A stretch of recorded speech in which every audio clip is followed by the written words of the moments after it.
Shalom, selamat pagi Bapak Ibu Saudara. Wah, saya sangat berharap Bapak Ibu dalam kondisi baik-baik saja. Bisa lambaikan salamnya, lalu tengok kiri kanan kasih senyum. Siapa tahu orang di samping Bapak Ibu memang baru butuh disenyumin ya pagi ini ya. Oke. Ya, sebelum memulai ibadah, saya mengundang Bapak Ibu Saudara untuk bangkit berdiri. Kita akan masuk di dalam doa terlebih dahulu.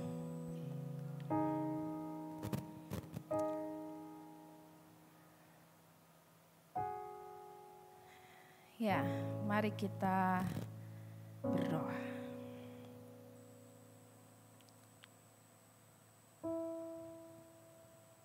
Pertolongan kita dalam ibadah minggu yang kudus ini hanya datang dari Allah yang menciptakan alam semesta. Ia setia memelihara ciptaannya dan tidak pernah meninggalkan perbuatan tangannya dari selama-lamanya sampai selama-lamanya.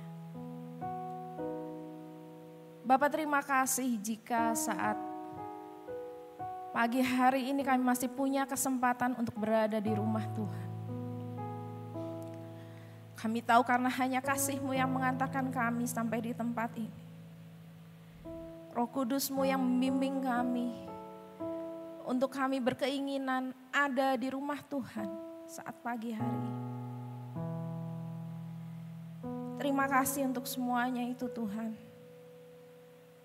Bahkan penyertaan-Mu sajalah yang menghantarkan kami sampai selamat. Sehingga kami ada di sini. Jika sebentar kami akan beribadah Tuhan. Mari kiranya Roh-Mu saja yang memimpin hati, pikiran kami Tuhan. Sehingga ketika kami beribadah, kami pun memberikan yang terbaik untuk Engkau Tuhan. Melalui puji-pujian kami, melalui persembahan yang kami berikan, melalui telinga dan hati yang kami siapkan untuk mendengarkan firman Tuhan. Dalam semuanya itu kami memberikan yang terbaik untuk Engkau Tuhan. Dan hati-Mu disenangkan oleh apa yang kami kerjakan selama ibadah ini. Berkati seluruh anak-anak-Mu yang bertugas panjang ibadah ini Tuhan. Sehingga ibadah ini menjadi ibadah yang berkenan pada Engkau. Terima kasih Tuhan. Hanya di dalam nama-Mu Yesus Kristus kami membuka ibadah ini. Haleluya. Amin. Amin. Shalom saudara. Kurang keras. Shalom. Shalom. Ada sukacita pada pagi hari ini. Amin. Boleh kasih tepuk tangan yang dahsyat buat Tuhan kita. Boleh kasih senyum dulu dong, 3 kanan kirinya 3 orang minimal, 3, 4 orang. Yes, hari ini kita penuh dengan sukacita, tentunya sukacita daripada Tuhan, amin. Sukacita daripada surga yang turun kepada kita semua. Mari sama-sama kita mau memuji nama Tuhan, meninggikan nama Tuhan. Sekali lagi kita kasih kemuliaan, tepuk tangan buat Tuhan kita. Woo. Amin. Semua pasti tahu lagu ini. Kita mau nyanyikan sama-sama, kita mau bergerak buat Tuhan, amin.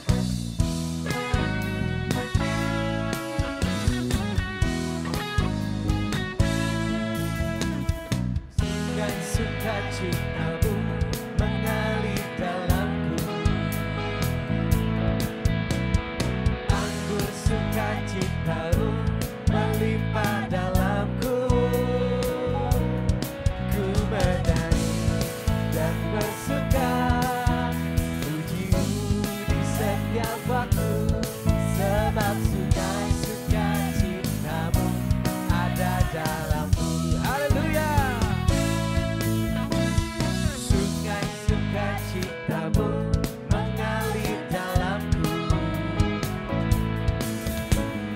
anggur sukacita-Mu melimpah dalamku.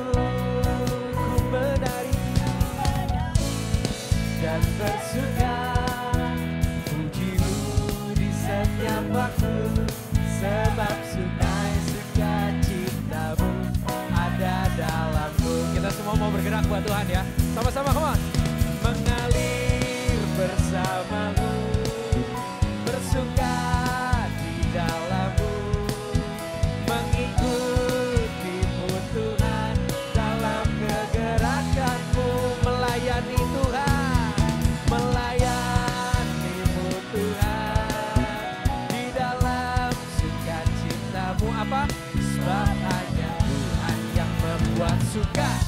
cintaku penuh. Amin.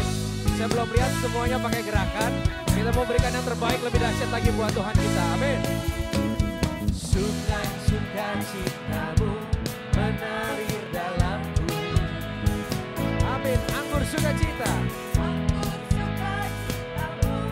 Melimpah dalamku, ku menari.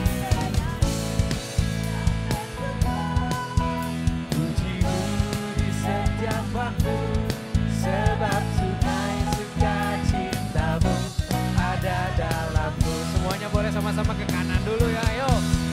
Mengalir bersamamu, bersuka di dalammu, mengikutimu Tuhan dalam kegerakanmu, melayanimu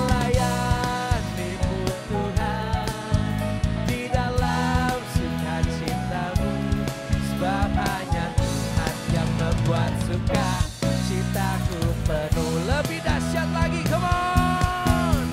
Mengalir bersamamu, bersuka di dalammu, mengikutimu Tuhan dalam kegerakanmu, melayani Tuhan, mengikutimu Tuhan di dalam sukacitamu, sebab hanya Tuhan yang membuat sukacitaku penuh.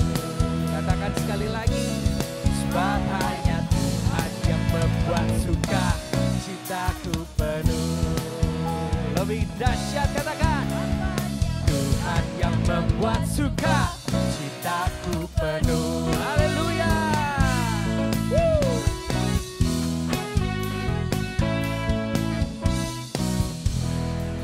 Haleluya, mana tepuk tangannya buat Tuhan. Haleluya.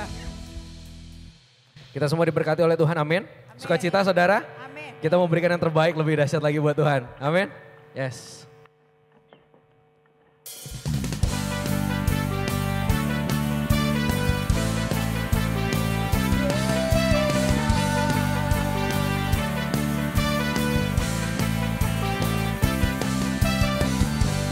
Kasih setiamu nyata bagiku, hikmat kebajikan sedia bagiku.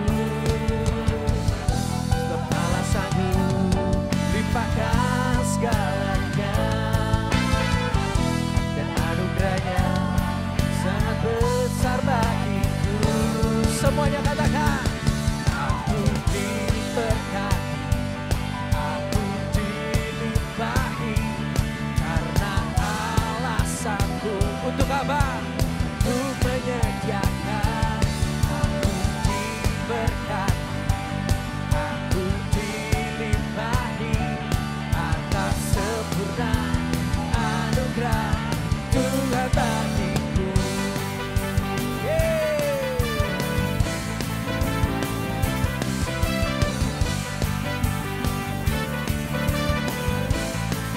Sama-sama kasih setiamu.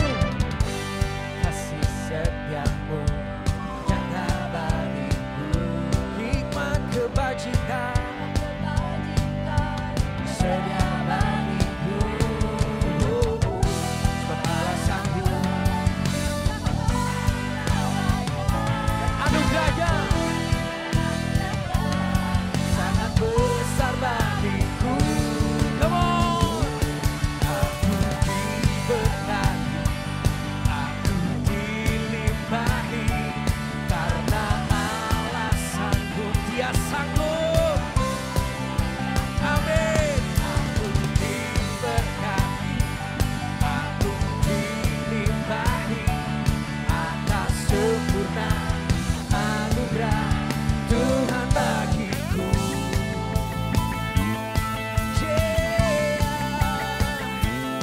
Kau menyediakan segala sesuatunya Tuhan. Kami gak perlu takut, kami gak perlu khawatir Tuhan.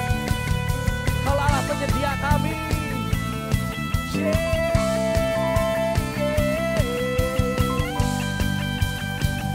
Katakan dengan imanmu, sebab Allah sanggup. Come on. Sebab Allah sanggup limpahkan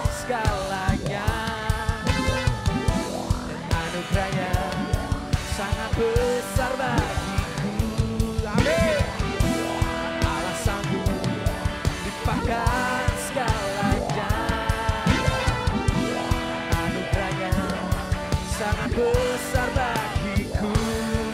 Semuanya katakan, aku diberkati. Karena apa? Untuk menyediakan. Oh, aku diberkati, aku dilimpahi, karena Allah sanggup untuk diberkati. Atas sempurna anugerah Tuhan bagiku.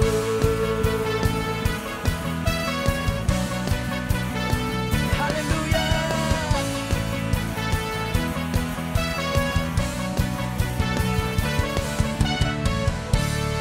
Berikan kemuliaan bagi Tuhan kita yang dahsyat. Haleluya.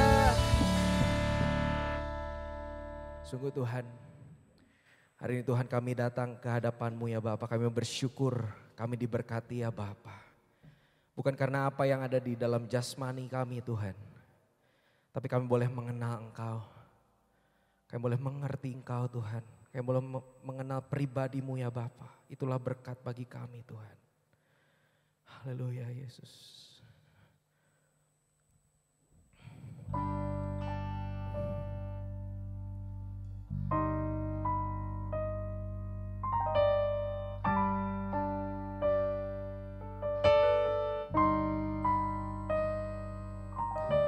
Bila ku buka mataku dan lihat wajah-Mu,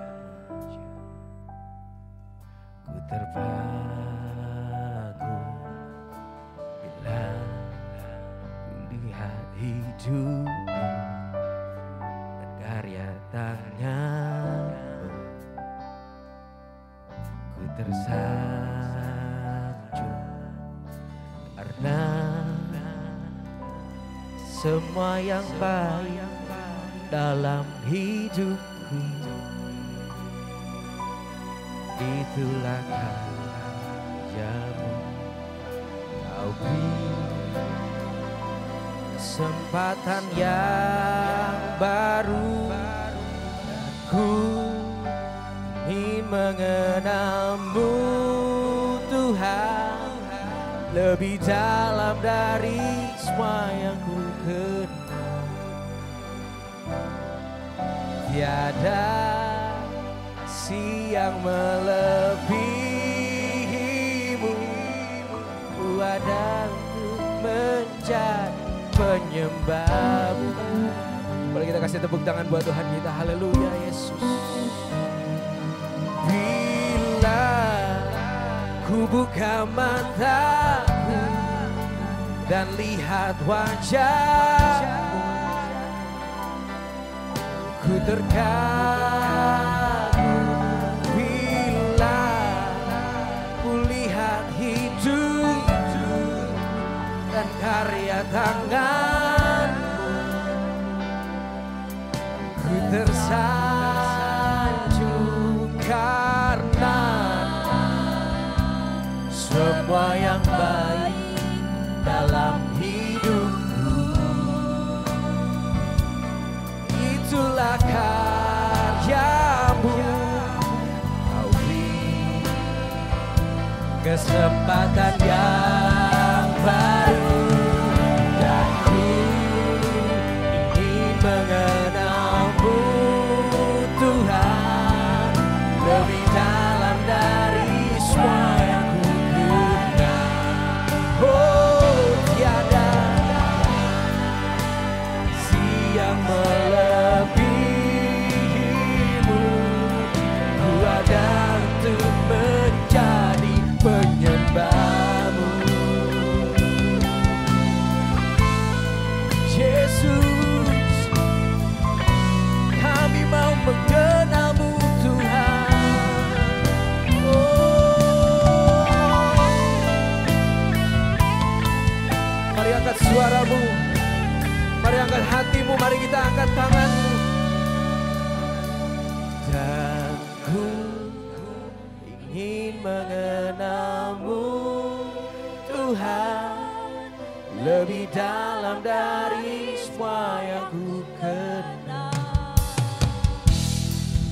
Tiada kasih yang melebihimu, ku ada untuk menjadi penyembahmu, dan ku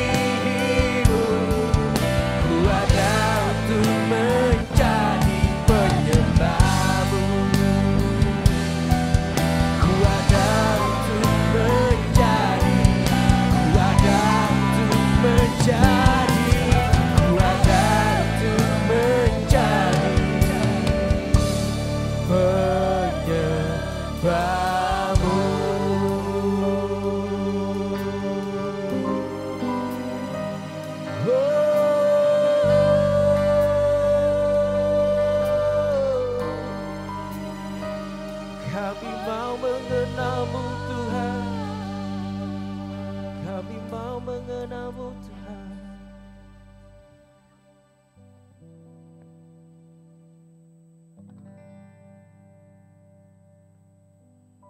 Dan ku ingin mengenalmu Tuhan, lebih dalam dari semua yang ku kenal. Tiada kasih yang melebihimu, ku ada untuk menjadi penyembahmu, ku ada untuk menjadi penyembahmu.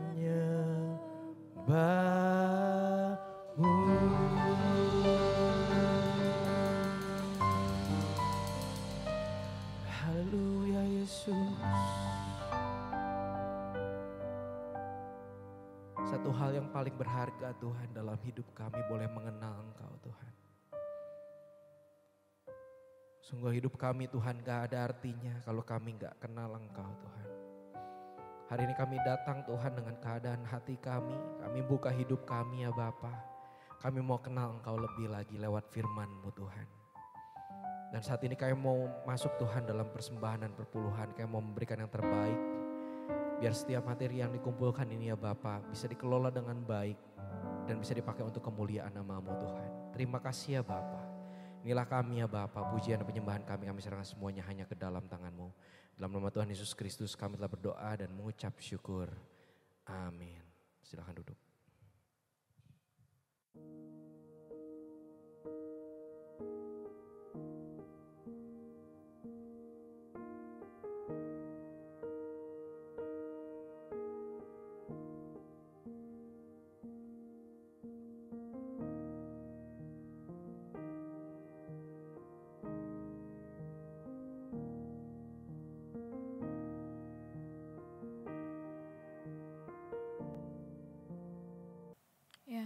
Shalom Bapak Ibu Saudara, mari kita masuk dalam doa terlebih dahulu.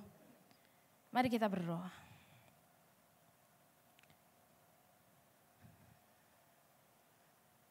Bapak terima kasih jika Engkau mengizinkan kami untuk memberikan persembahan bagi Engkau Tuhan. Kiranya Engkau bisa melihat hati yang penuh dengan ucapan syukur atas berkat-berkat yang Engkau berikan pada tangan-tangan yang memberikan persembahan saat pagi hari ini Tuhan. Dan kiranya juga Engkau memberkati orang-orang yang bertugas untuk mengelola persembahan ini Tuhan. Sehingga persembahan ini digunakan untuk memperluas kerajaan-Mu di muka bumi. Sebentar kami akan mendengarkan firman-Mu Tuhan. Mari Tuhan, pimpin hati kami, pimpin roh kami, fokuskan pikiran kami Tuhan. Sehingga kami mendengar suara-Mu Tuhan. Apa yang ingin Engkau sampaikan saat pagi hari ini Tuhan. Urapi hamba-Mu yang bukan siapa-siapa ini Tuhan. Layakkan hamba-Mu Tuhan untuk membawakan firman Tuhan. Terima kasih Tuhan. Di dalam nama Tuhan kami Yesus Kristus, kami sudah berdoa dan mengucap syukur. Haleluya. Amin. Ya, shalom Bapak Ibu Saudara. Semoga Bapak Ibu Saudara dan keluarga Bapak Ibu Saudara dalam kondisi baik-baik saja. Itu ya Bapak Ibu. Ya, masih dalam bulan yang membahas tentang keluarga Bapak Ibu. Judul khotbah saat pagi hari ini adalah Never Ending Family Love. Ya, Bapak Ibu Saudara, pertanyaan ini mungkin pertanyaan klasik. Dan mungkin Bapak Ibu ngapain ditanyain gitu ya. Apakah saudara mengasihi keluarga saudara? Ya pasti ya, oh saya sayang, Bapak Ibu yang orang tua punya anak, iya saya sayang anak saya gitu ya.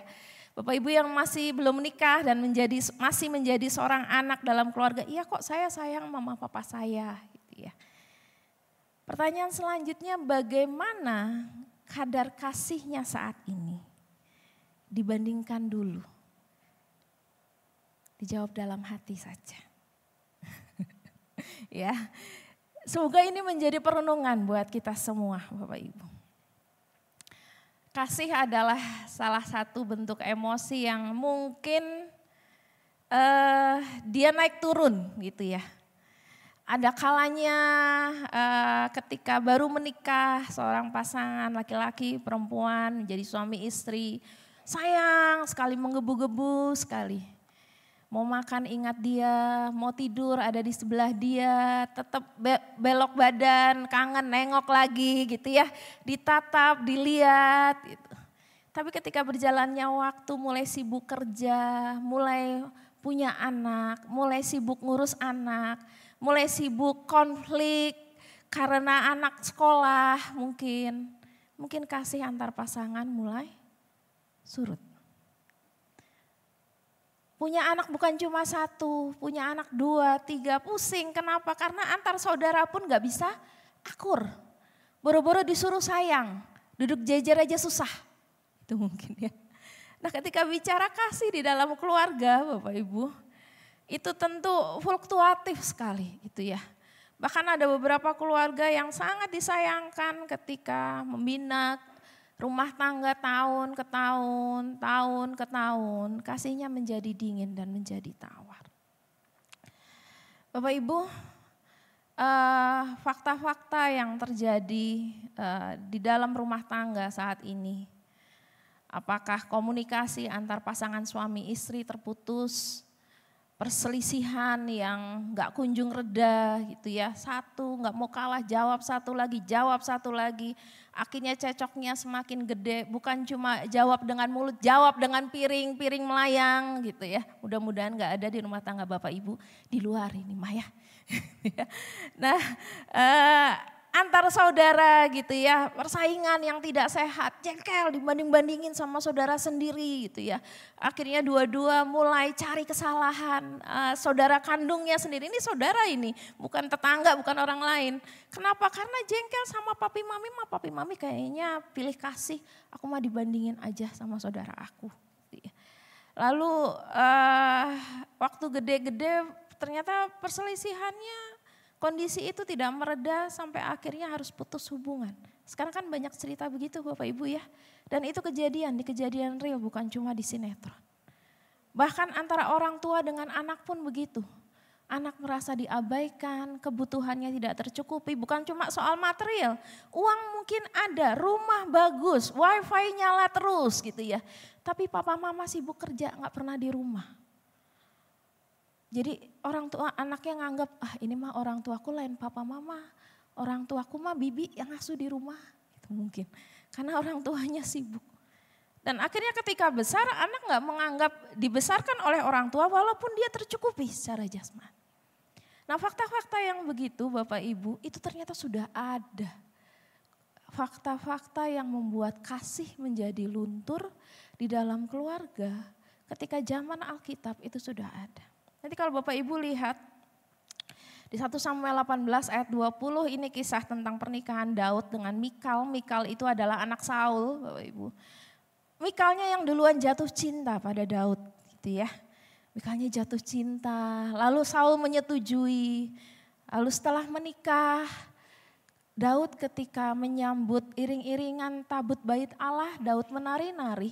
Waktu lihat Daud menari-nari, Mikalnya yang dulu tergagum-kagum dengan Daud, setelah rentang waktu tertentu Mikalnya lihat Daud menari-nari itu rasa aneh.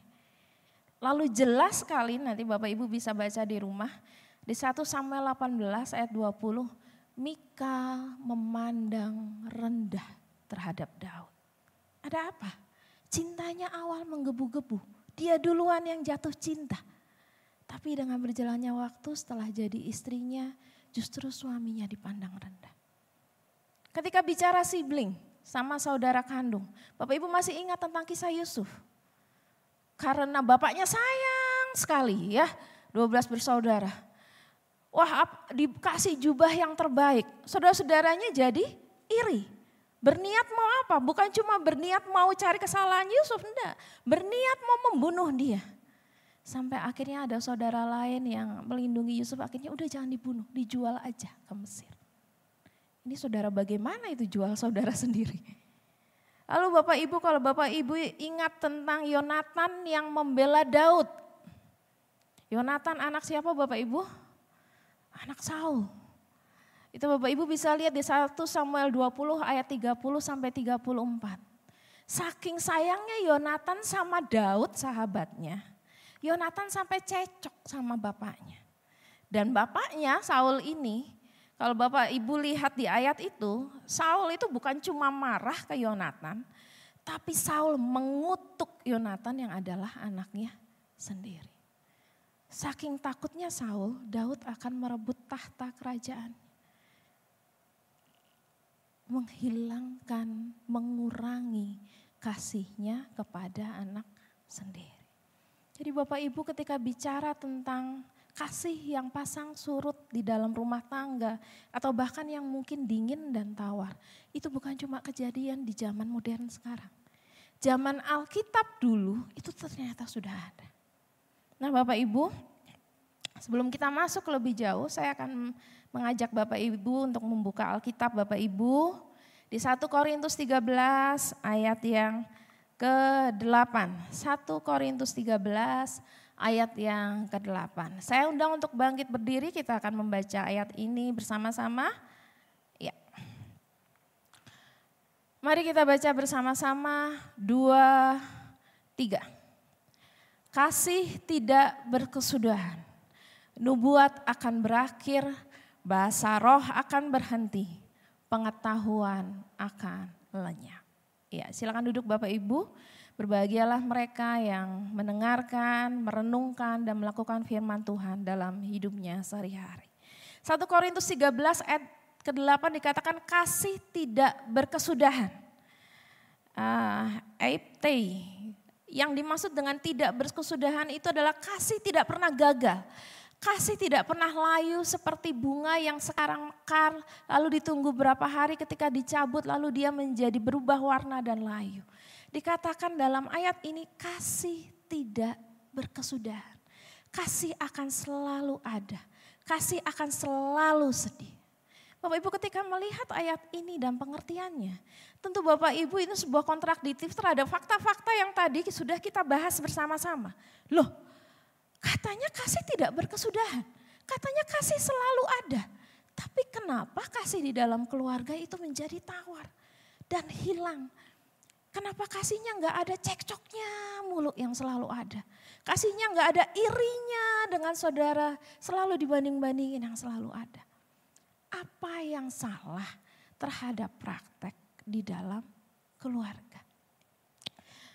Melalui siang hari ini Bapak Ibu, kesempatan siang hari ini kita akan melihat 3 cara untuk menjaga kehangatan kasih di dalam keluarga. Ya, Bapak Ibu yang bawa Alkitab, saya undang untuk membaca di Yohanes 15 ayat yang ke-8. Cara pertama untuk menjaga kehangatan kasih di dalam keluarga, itu adalah tinggal di dalam kasih Kristus. Yohanes 15 ayat yang ke-8 dikatakan demikian.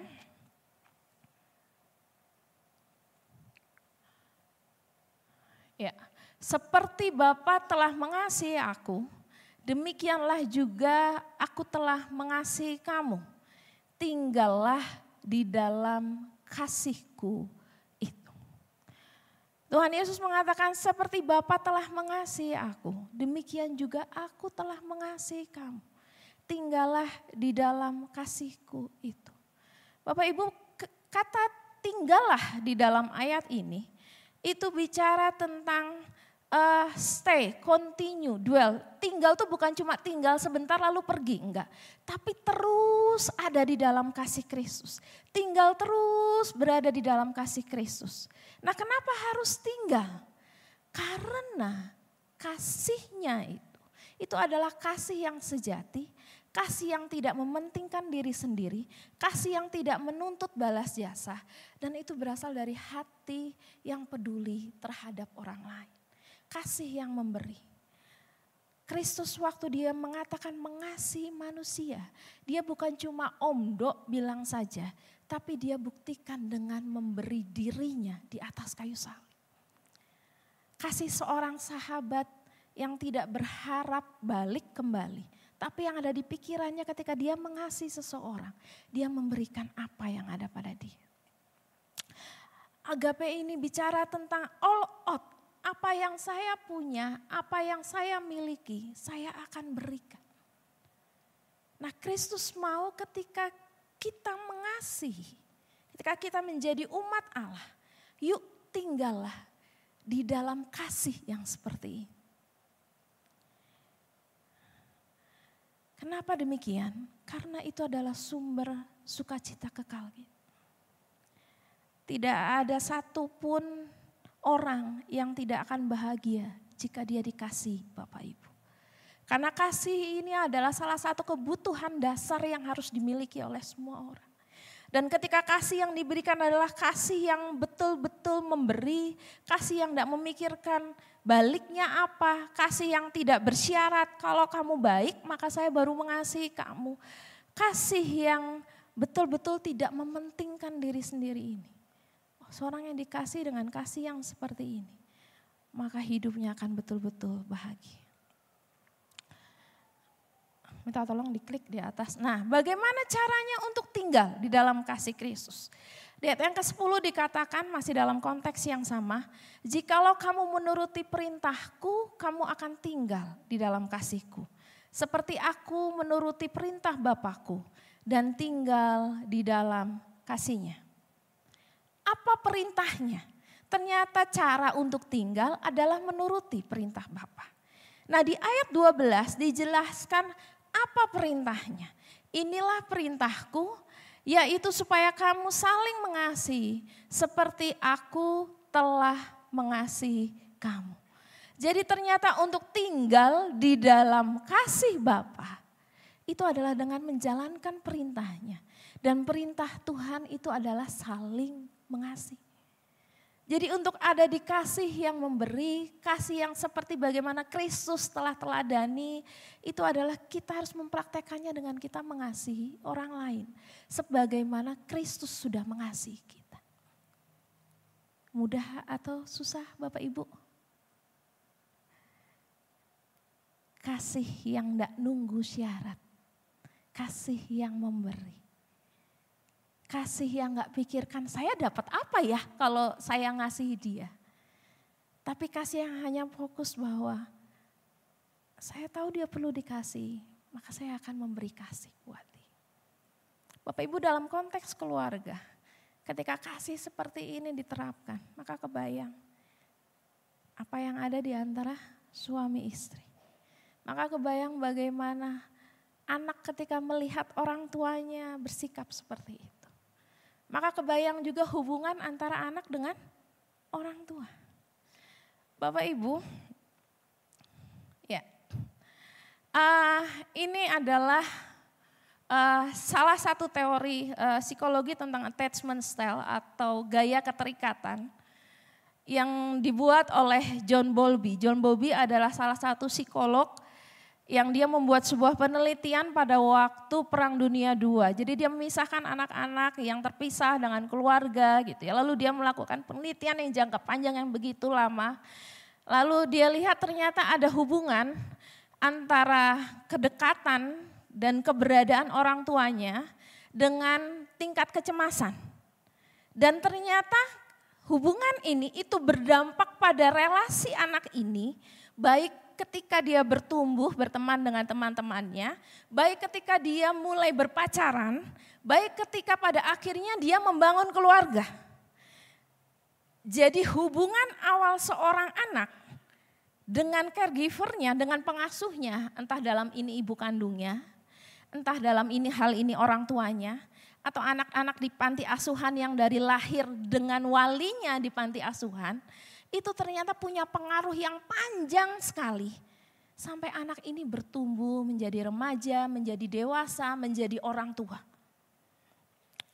Jika seorang anak itu berada dekat dengan orang tuanya, bukan cuma dekat secara fisik, dia dikasihi, kebutuhannya direspon dengan baik, dia diberi kasih sayang, dia punya ikatan emosional yang kuat, lalu secara perlahan diberikan kebebasan terhadap tanggung jawab sembari dipantau dari jauh. Artinya dia berada dekat dengan orang tuanya, tetapi dia tidak punya tingkat kecemasan karena waktu dekat dengan orang tuanya dia merasa aman. Maka yang terjadi terhadap anak ini, dia menjadi seorang yang tumbuh dengan relasi yang cukup nyaman. Dia menjadi orang yang mudah percaya dengan orang lain dan punya cara pandang yang positif terhadap lingkungannya. Dia menjadi seorang yang mandiri dan mudah didekati. Dia nggak gampang a priori kalau lihat orang. Dan dia menjadi orang yang memiliki komunikasi yang terbuka. Kalau ngomong, ya apa yang dia pikirkan, apa yang dia rasakan dia nggak tahan-tahan. Ngomong aja. Dia ngomong aja. Kenapa? Karena dia bertumbuh di lingkungan yang aman. Tetapi jika seorang anak bertumbuh dalam lingkungan yang tidak aman, yang satu aman, yang tiga nggak aman Bapak Ibu. Mungkin sembari saya jelasin ini kita bisa cross check diri kita Bapak Ibu ya. Tujuannya bukan untuk menghakimi orang tua dulu kita dan bukan untuk menghakimi pola asuhan anak kita. Tetapi pengetahuan dan kesadaran adalah cikal bakal untuk kita bisa memperbaiki apa yang memang kurang di dalam diri kita. Tujuannya ke sana gitu Bapak Ibu ya. Nah tetapi jika seorang anak dekat dengan orang tuanya, seorang anak tidak dekat dengan orang tuanya, lalu dia akan memiliki kecemasan yang tinggi. Anak dipuk-puk tidur, ayo tidur, nanti mama temenin kok. Tiba-tiba ketika anak tidur, bangun mamahnya pergi. Ibu pernah lihat begitu? Anaknya waktu bangun nangis gitu. Mamanya nggak ada. Nah itu dia berada dalam level ini, anxiousness. Jadi tingkat kecemasannya cukup tinggi. Orang tuanya kadang kasih perhatian, kadang gak kasih perhatian. Gak ada batasan yang jelas. Lalu orang tuanya ada kalanya jadi teman yang dekat. Tapi kadang kalanya orang tuanya juga membentengi diri dan berada dalam tingkatan level yang berbeda. Dia betul-betul menjadi seorang anak. Ketika seorang ada di dalam level ini, maka yang terjadi adalah seorang itu akan tumbuh menjadi orang yang mudah khawatir waktu berteman dengan temannya. Lalu dia merasa saya harus membuktikan terus sama orang lain.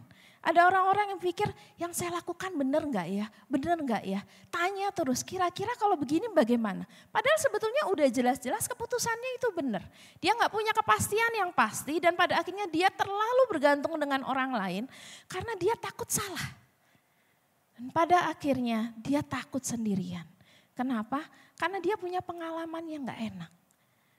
Orang tuanya gak pernah stay untuk ada bersama dengan dia, dan ketika ada tiba-tiba hilang. Makanya tingkat cemasnya tinggi.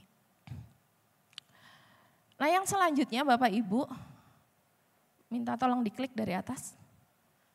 Ya, yang satu adalah avoidance. Ini tingkat kecemasannya rendah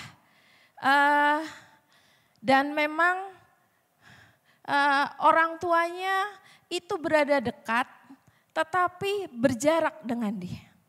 Jadi kalau anak punya kebutuhan, orang tuanya nggak cepat responsif pada dia.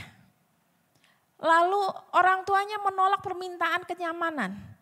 Ma udah atuh ma, ngapain harus belajar, kan PR udah selesai, tugas-tugas udah selesai, buku udah disiapin, disuruh belajar terus. Tapi mamanya bilang itu baik untuk masa depanmu, misalnya begitu. Lalu anak didorong untuk mandiri terlalu dini. Padahal dalam tiap tahap perkembangan seorang anak, ada kalanya anak belum bisa mandiri, dia perlu bergantung. Tapi mama bilang kamu harus belajar sendiri, mama gak boleh dikit-dikit bantuin kamu. Kamu harus belajar sendiri supaya kamu nanti besar bisa mandiri. Tapi sebetulnya dalam tahap itu dia belum bisa mandiri.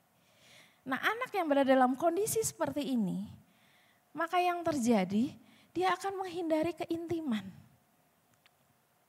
Lalu dia akan menjadi anak yang terlalu mandiri. Dia merasa enggak butuh ditolong orang lain. Aku bisa kok, dari kecil aku kerjain sendiri gak usah dibantu papa mama juga aku bisa. Gitu ya. Lalu anak ini menjadi susah berbagi perasaan. Karena tiap dia berkeluh kesah dengan mamahnya, dengan papahnya, dengan caregivernya. Orang-orang pengasuhnya cuma bilang, ah gitu aja gak bisa, ayo dikerjain sendiri. Akhirnya dia pikir, percuma saya berbagi perasaan, kalau saya rasa susah ya saya pendem aja sendiri. Lalu pada akhirnya ketika dia punya masalah, dia menarik diri. Dia gak akan ngomong dengan orang yang ada di sekitarnya. Kenapa? Karena dia punya pengalaman dalam hidupnya, kalau saya ngomong ketika susah, yang ada saya direndahkan. Yang ada saya akan balik ditantang untuk saya menyelesaikan sendiri. Yang ada orang lain gak peduli dengan kesusahan saya. Nah yang terakhir, ada perilaku orang tua yang gak terprediksi. Orang tuanya dekat, tetapi selalu bikin cemas. Ada kalanya ketika orang tua dekat dengan dia, itu senang. Tapi ada kalanya ketika orang tua tiba-tiba dapat info gitu ya. Lalu orang tua panik, orang tua jengkel, anaknya yang dekatnya yang dimarahin. Anaknya gak tahu apa-apa bukan dari dia tiba-tiba dimarahin. Dan kondisi begitu bikin anak takut. Ketika saya dekat dengan orang tua saya itu moodnya gampang berubah. Sebentar senang, sebentar susah, sebentar marah. Jadi dia yang kena. Nah anak-anak dalam kondisi begini,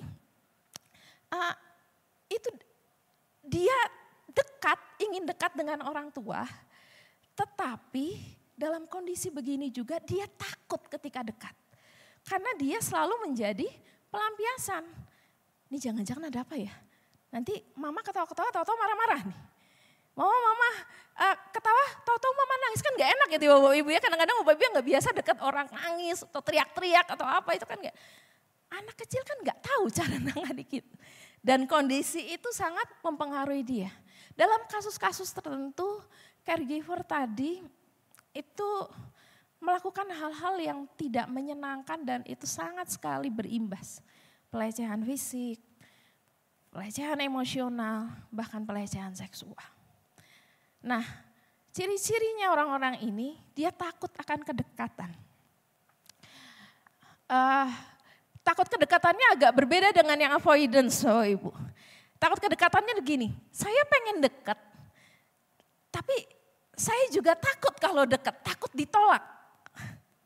Karena pengalamannya tadi itu, ya. Jadi dia maju mundur, susah untuk percaya dengan orang lain, menjauh saat didekati itu orang lain. Jadi terjadi tarik ulur antara kedekatan dan kejauhan.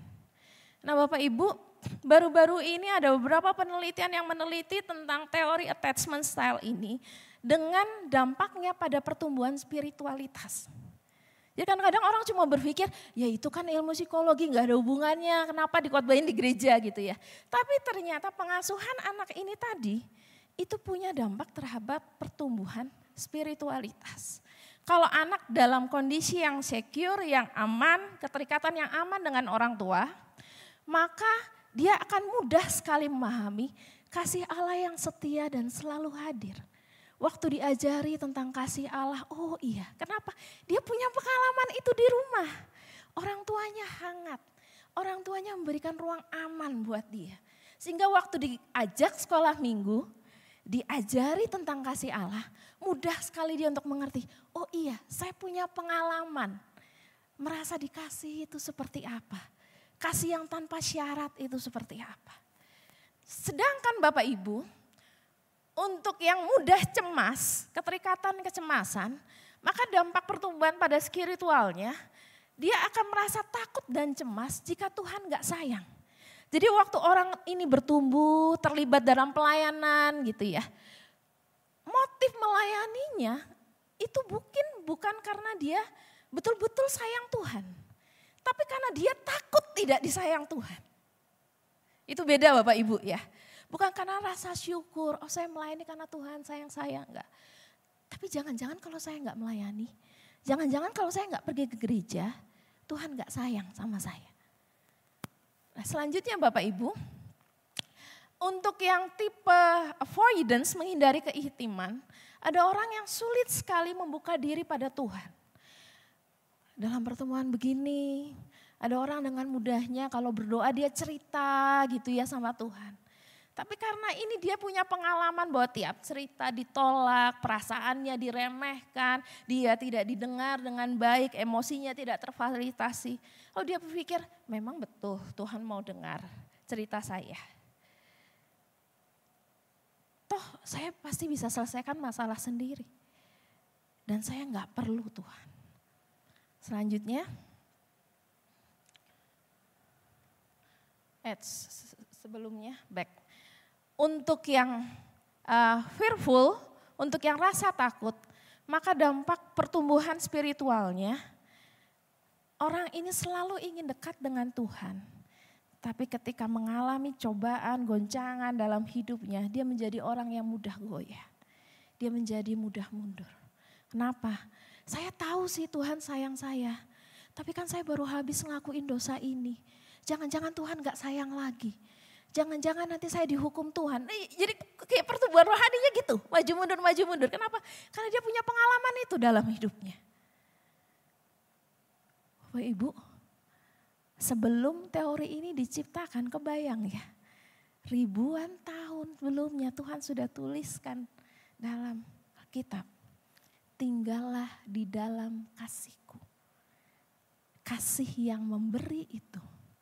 Kasih yang tanpa syarat itu. Kasih yang gak mengutamakan kepentingan diri sendiri.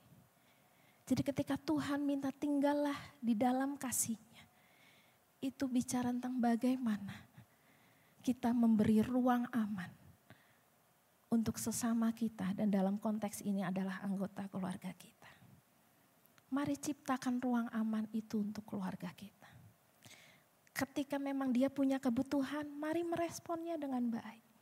Ketika dia memang butuh tempat untuk cerita, mari hadir dengan penuh. Ketika kita berada dalam kondisi kedekatan fisik dengan anak, jangan nge-HP aja, ajak ngobrol gitu misalnya. Mari membangun kedekatan emosional. Mari menciptakan ruang aman itu sesuai dengan tingkatan usia perkembangan. Anak kecil pasti punya kebutuhannya sendiri, remaja punya kebutuhannya sendiri. Bapak Ibu yang sudah punya anak, sudah besar, sudah menikah, pasti punya kebutuhannya sendiri. Butuh privasi yang lebih berbeda dibandingkan anak kecil yang lebih tergantung dengan orang tuanya. Mari menciptakan ruang aman itu. Itu yang Tuhan mau ketika minta kita tinggal dalam kasih-Nya. Dengan mengikuti perintah-Nya, yaitu saling mengasihi. Nah yang kedua, memperbesar ruang penerimaan. Cara untuk membuat kasih tetap hangat di dalam keluarga adalah memperbesar ruang penerimaan. Masih di 1 Korintus 13 ayat yang ke-7, Bapak Ibu yang buka Alkitab silakan dibuka.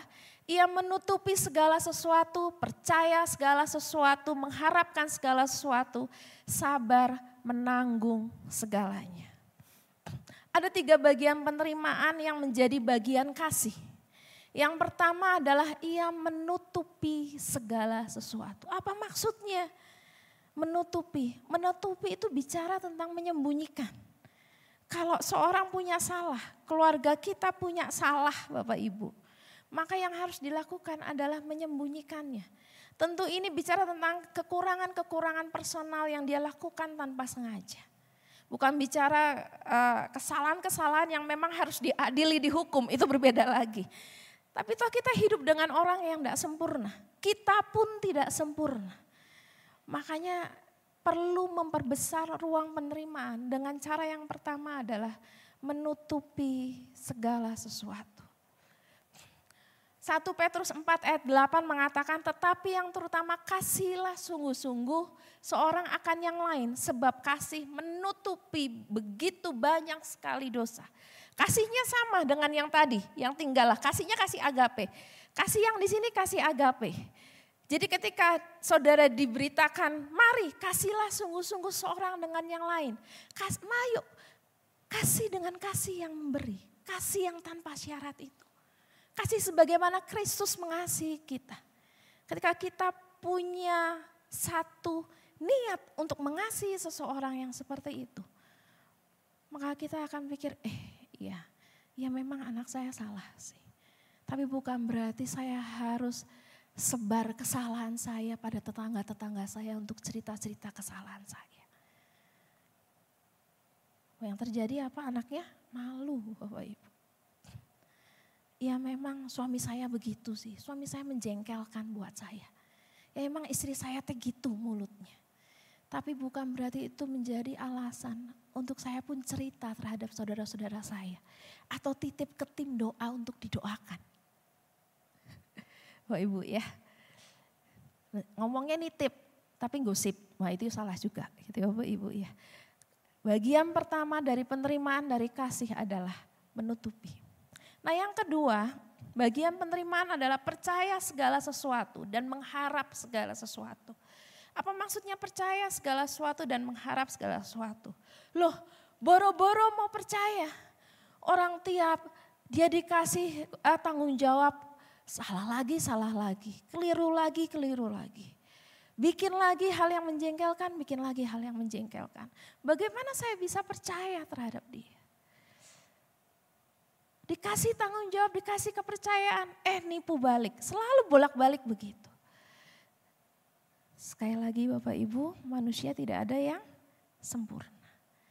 Kita pernah salah Bapak Ibu? Pernah gak? Pernah. Nah yang kedua adalah percaya segala sesuatu, mengharapkan segala sesuatu. Meskipun ketika dilihat wujudnya, kesalahannya itu memang terulang dan terulang lagi. Amsal 14 ayat 15 mengatakan orang yang tak berpengalaman percaya kepada setiap perkataan, tetapi orang yang bijak memperhatikan langkahnya. Ketika percaya kita gak asal percaya kosong. Kita punya kesadaran jelas bahwa waktu orang itu dipercaya dia tetap bikin salah. Dan tantangannya adalah tetap mempercayai orang yang sudah bikin salah. Suami ditegur, jangan ngerokok ini di luar, nggak di sini. Ngerokok lagi, misal. Istri ditegur, udah jangan cerewet sama anak, udahlah maklum. Cerewet lagi, misal. Tapi yang dimaksud percaya segala sesuatu dan mengharap segala sesuatu, meski kesalahannya terjadi dan terjadi lagi. Mari tetap mengharapkan yang baik terjadi pada dia. Meski ternyata kondisinya buntu dan buntu lagi, jelek dan jelek lagi. Mari tetap harapkan yang baik nanti pun akan terjadi. Nah bagian penerimaan yang ketiga adalah kasih sabar menanggung segala sesuatu. Amsal 14 ayat 17 mengatakan, siapa lekas marah dia berlaku bodoh, tetapi orang yang bijaksana itu akan bersabar. Seorang yang bersabar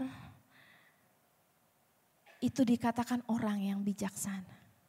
Tapi orang yang gak sabar, yang lekas naik darah, Amsal katakan dia adalah orang yang bodoh. Waduh, apa itu? Bukan bodoh secara kognitif Bapak Ibu. Tapi orang yang bodoh yang dimaksud di sini adalah orang yang tidak punya pengendalian diri terhadap kondisi di dalam dirinya sendiri. Yang sebetulnya dia bisa kendalikan. Rasa marah, rasa jengkel, rasa tidak suka terhadap orang itu terjadi di dalam diri kita. Dan seharusnya itu kita bisa kendalikan. Tapi ketika kita tidak bisa mengendalikan, punten Amsal bilang orang itu berlaku bodoh. Jadi mari bersabar. Ketika kita membuka ruang penerimaan pada seseorang, mari melihat bagaimana kita mencoba mempercayai dia terhadap segala sesuatu yang terjadi pada dia. Bagaimana kita sabar dalam menanggung segala sesuatunya. Bapak Ibu, pada saat siang hari ini kita sudah belajar. Pertama tadi, kita tinggal di dalam Kristus. Dan yang kedua, membuka ruang penerimaan. Yang terakhir saya akan cepat saja. Yang ketiga adalah memelihara komunikasi yang jujur. Kalau mau kasih dalam keluarga tetap hangat, ini satu hal yang perlu untuk dipegang. Mari jujur, mari jujur. Ini ayat yang menarik Bapak Ibu di Amsal 14 ayat 11 dikatakan demikian. Rumah orang fasik akan musnah, tetapi kemah orang jujur akan mekar. Amsal membandingkan rumah dan kemah. Rumah adalah milik orang fasik, sementara orang jujur hanya punya kemah. Ibu kebayang bedanya kemah dan rumah? Rumah itu seakan-akan berdiri tegak, dia tidak mudah goyah, sementara kemah itu bisa dipindah-pindah. Tetapi Amsal mengatakan rumah orang fasik itu akan musnah. Yang sudah coba didirikan orang fasik dengan kemampuannya sendiri, itu akan binasa. Tetapi ketika orang jujur mungkin dia hanya punya kemah. Tapi pada waktu dia menyerahkannya kepada Tuhan, maka kemah itu akan terus berkembang. Kemah itu akan terus bertumbuh. Bapak Ibu, ketika bicara tentang kejujuran, itu akan menjadi cobaan besar. Karena ada kalanya ketika bicara tentang kejujuran itu sangat merugikan. Aduh, kalau saya jujur pasti nanti bentrok lagi dengan suami saya. Kalau saya jujur nanti anak saya gak mau nurut. Kayaknya takut-takutin tuh. Ada bapak sampah, kalau kamu gak nurut mama nanti dibawa bapak sampah loh. Boro-boro mamanya rela ya, anaknya dibawa bapak sampah ya. Gitu ya. Tapi ditakut-takutin, dibohong-bohongin gitu ya. Kenapa? Karena dia pikir kalau nggak pakai cara itu merugikan dia. Tapi ingat Bapak Ibu, bohong adalah dosa. Ya, ingat bohong adalah dosa. Dan semua orang pasti tidak mau dibohongi. Bapak Ibu mau dibohongi? Enggak.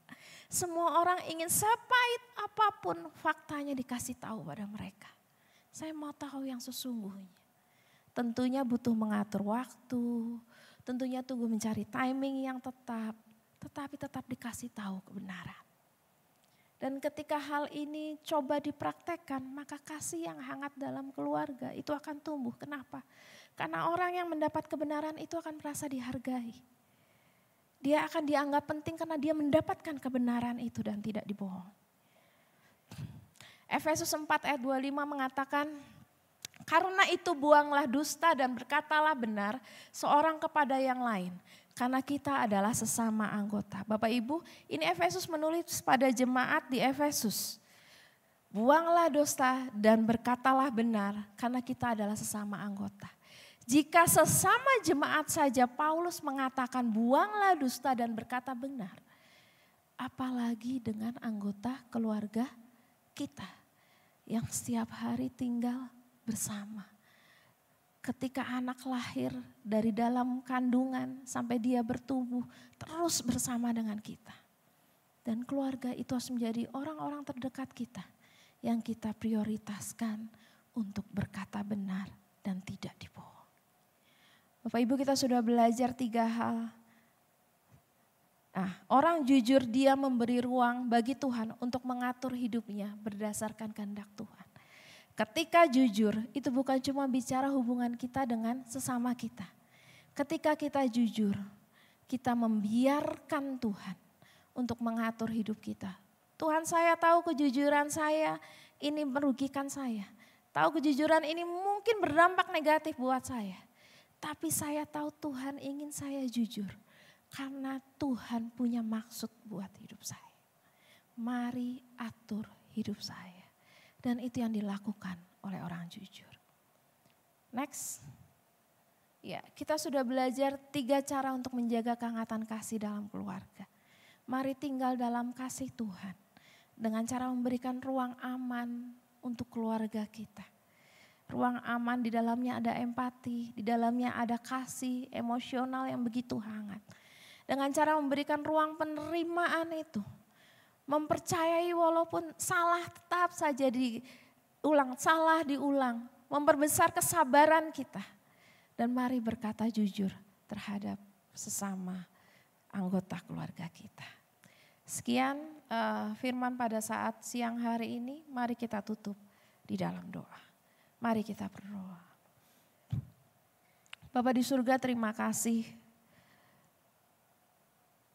atas firman yang kami dengar saat siang hari ini Tuhan.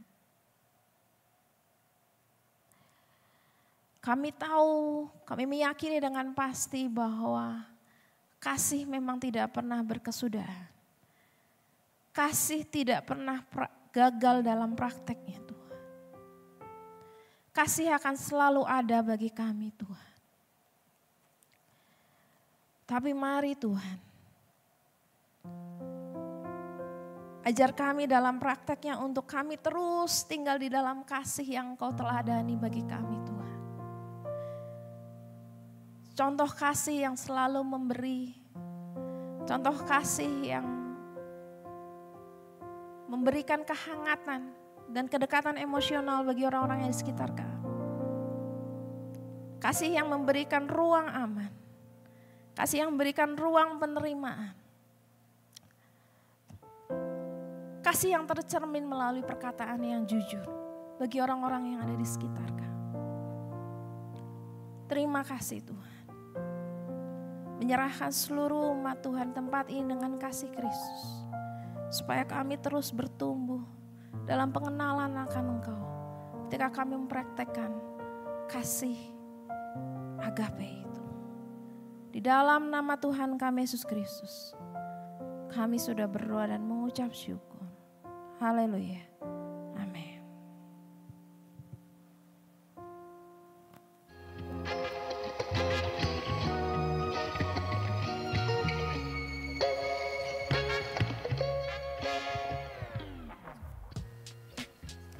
2 bulan ini saya sudah mengerti apa arti panggilan dalam pekerjaan dan apa kehendak Allah tentang pekerjaan. Tapi pada kenyataannya banyak juga ya hal-hal yang harus dipertimbangkan saat mengambil sebuah keputusan. Jadi harus gimana ya cara saya mengambil keputusan-keputusan sulit itu? Saudara, jawaban dari pertanyaan ini akan dibahas dalam Biblical Night bulan September dengan seri tema Purposeful Professional Life. Pertemuan seri ketiga ini akan berjudul Christian Professional Values. Pertemuan seri ketiga ini akan diadakan secara online via Zoom Gereja Rehoboth pada hari Kamis tanggal 19 September pukul 7 malam.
Haleluya.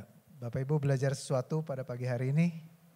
Ya, ternyata pola asuh itu sangat berpengaruh ya terhadap mentalitas seseorang.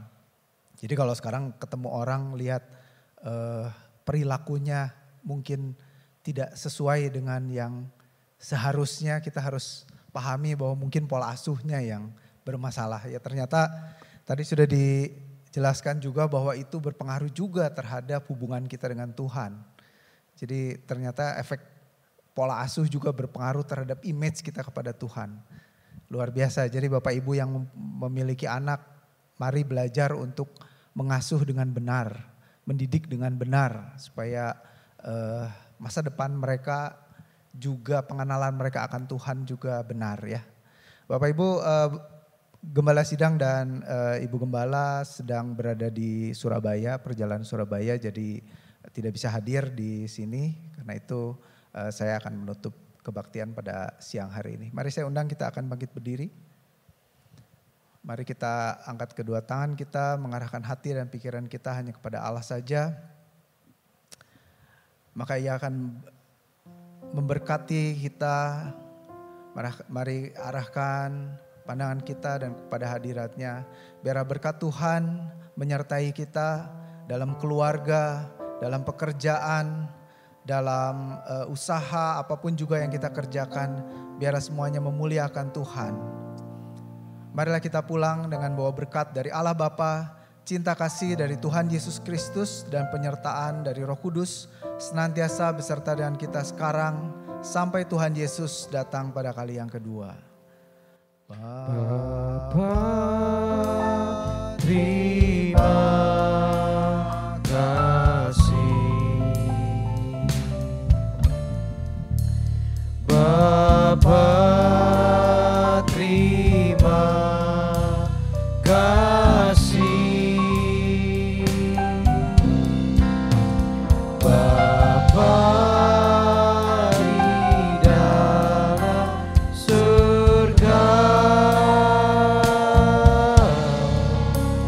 ku berterima kasih.